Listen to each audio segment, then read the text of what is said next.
안녕하십니까. 9월 2일 OBS 뉴스 오늘 출발합니다. 오늘 함께할 두 분 소개합니다. 장성철 공론센터 소장, 박창한 장한대 특임교수 자리에 있습니다. 어서 오십시오. 안녕하세요.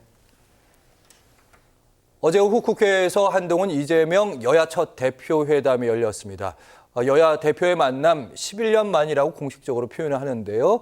모두 발언 공개적으로 했습니다. 발언 먼저 듣고 오겠습니다.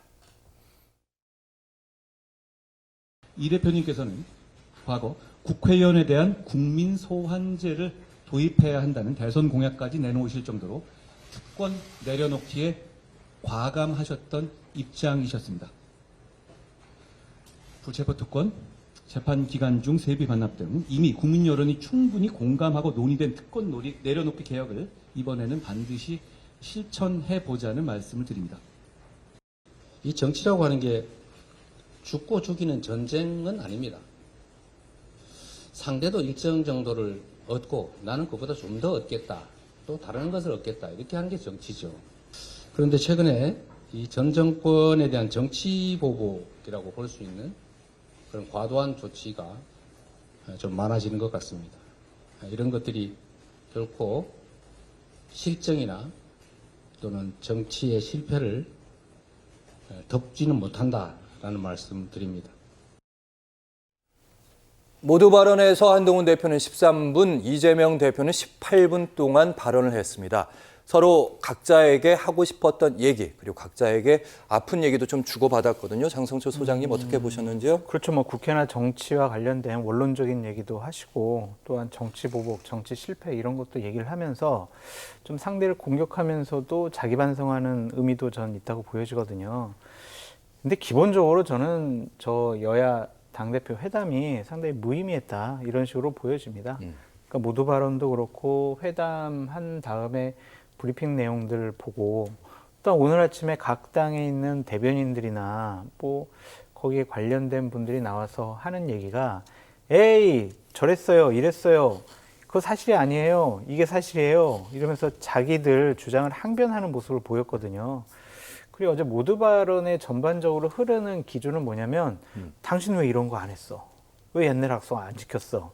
힐난하는 거거든요. 그 상대를 좀 당대표 회담을 하면 존중을 하고 예의를 좀 지켰어야 하는데 좀 그런 부분이 좀 부족했던 것 같아요. 특히 이제 한동훈 대표는 아유 뭐 이재명 대표 곧 있으면은 사법적인 심판 받을 것 같은데 무죄라고 주장 안 하시겠죠? 막 하면서 상대가 가장 좀 아파하고 기분 나빠하는 부분을 약 올리듯이 좀 얘기를 하더라고요. 그거는 당대표의 언어와 품위가 아닌 것 같습니다. 좀 그런 발언들은 좀 뺐으면 좋지 않았을까라는 좀 생각도 들고 뒤에서 다루겠지만 이재명 대표도 외계인이 쳐들어올 거예요 라는 것 같은 괴담과 선전, 계엄령 관련된 발언은 못하러 하셨을까 그런 생각이 좀 듭니다. 그러니까요. 바로 이어서 제가 말씀을 좀 드려보면 모두 발언에서 이재명 대표는 이런 얘기를 했습니다. 계엄령 관련 발언을 했습니다. 정확히는 이거예요. 계엄령이 선포되면 국회의원 체포 구금되는 얘기도 있다. 여기 대해서 다른 얘기에 대해서는 이제 대통령실에서 별말 안 했는데 거짓이다 이렇게 입장을 밝혔고요. 야당 대표 입에서 계엄령이라는 말이 나왔단 말이죠. 근거가 있어야 되는 겁니다. 네, 그렇죠. 저도 뭐 이재명 대표가 생각하는 우려나 맥락은 이해가 돼요. 그럼 대통령 국정수행 지지율을 보면 박근혜 때 소위 그 국정농단 터졌을 때 초기 지지율보다 낮은 상황이에요. 거기다가 오이비락이라고 때마침 국방부 인사가 났는데 이게 지금 소위 말하면 대통령 출신 고등학교 인사들로 요직이 채워지는 이런 분위기다 보니까 이거 혹시 박근혜 정권 때도 탄핵 때 계엄 뭐 이런 얘기 나왔었는데 또 그게 실체 또 있었는데 예. 이번에도 혹시 그런 거 준비하는 거 아니야? 이런 뭐 우려 또는 걱정 뭐 이런 부분들은 충분히 이해가 갑니다. 그런데 이거를 뭐 주변에 친한 분들하고 얘기하는 것과 공개적으로 얘기하는 것은 차이가 많죠. 어떤 맥락, 구체적인 근거가 있다면은 충분히 논란이 될 또 다른 문제, 이슈가 될 문제거든요. 글쎄요, 오늘부터 국방부 장관 청문회가 열리니까 그 청문회에서 민주당 이 얘기가 이재명 대표 첫 얘기가 아닙니다. 뭐 다른 의원들도 이미 나왔던 얘기이기 때문에 이런 것과 관련된 뭐 조그마한 근거라도 있다면 저는 밝혀주셔야 된다. 그리고 왜 이런 얘기가 나오고 있는 건지 따질 건 따져보고 없으면 없는 대로 왜 이런 우려를 하는지에 대해서 얘기하면 되는 거지 마치 그게 사실이냐 호도하면 안 되는 거죠. 좀 그런 점에서 근거를 있으면 제시를 하는 게 맞다고 봅니다. 네.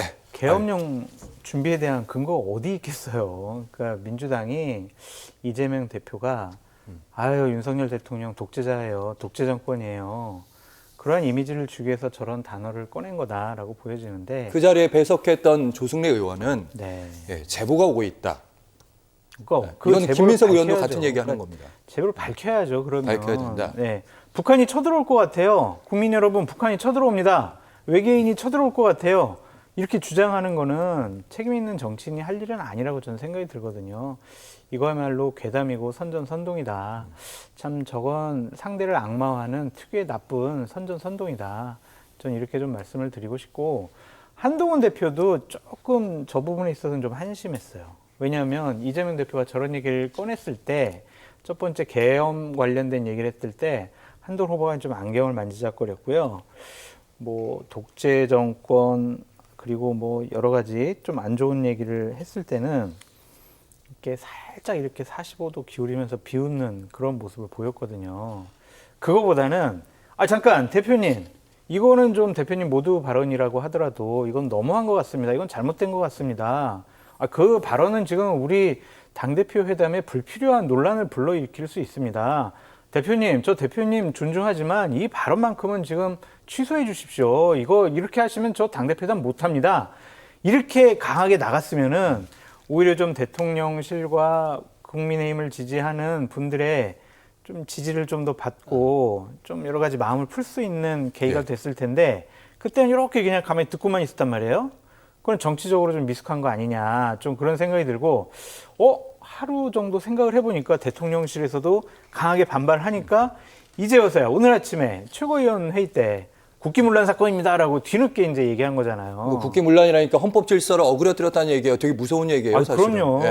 그러니까 그거를 그 자리에서 받아쳤으면은 확실히 보수 우파 진영의 점수를 땄을 텐데 참 정치적인 감각이 조금은 좀 부족하지 않았느냐 예. 그런 생각이 듭니다. 그러니까 한동훈 대표가 이제 모두 발언 다 하고 대표회담 다 끝나고 집에 가서 생각해봤던 약간 이불킥 느낌이었다. 네. 이런 말씀. 그래서 좀 안타까워요. 그러니까 아니면은 좀 앞에 참모 딱 두고 참모가 끊으라고 막 공격하라고 막 이렇게 좀 같이 좀 짜고 치는 것도 어땠을까 그런 생각이 좀 전반적으로 한동훈 대표가 처음 당대표하고 회담하다 보니까 약간은 좀 부족한 부분들이 눈에 띄더라고요. 예. 한편으로는 한동훈 대표가 말을 받아서 하게 되면 또 반론으로 또 이재명 대표도 말을 받을 수도 있으니까 그러다 보면 이제 생중계 정말 회담이 될 수도 있으니까. 근데 유앵커님 생각을 해보세요. 자 그러면 이재명 대표가 한동훈 대표의 그 반박에 대해서 얘기를 하면은 뭔가 근거를 제시해야 될 거 아니에요. 근거는 뭐 제보는 많이 들어오고 있고요. 아직은 밝힐 게 없습니다. 그렇게 무책임한 발언이 어디 있습니까? 거기서 명확하게 지금 사실관계를 밝혀주십시오. 그러면은 이재명 대표로서는 곤혹스러울 수밖에 없거든요. 네네. 좀 안타까운 부분이에요. 노리고 갈 틈이 있었는데 네. 그게 아쉽다 이런 맞습니다. 말씀. 네. 알겠습니다.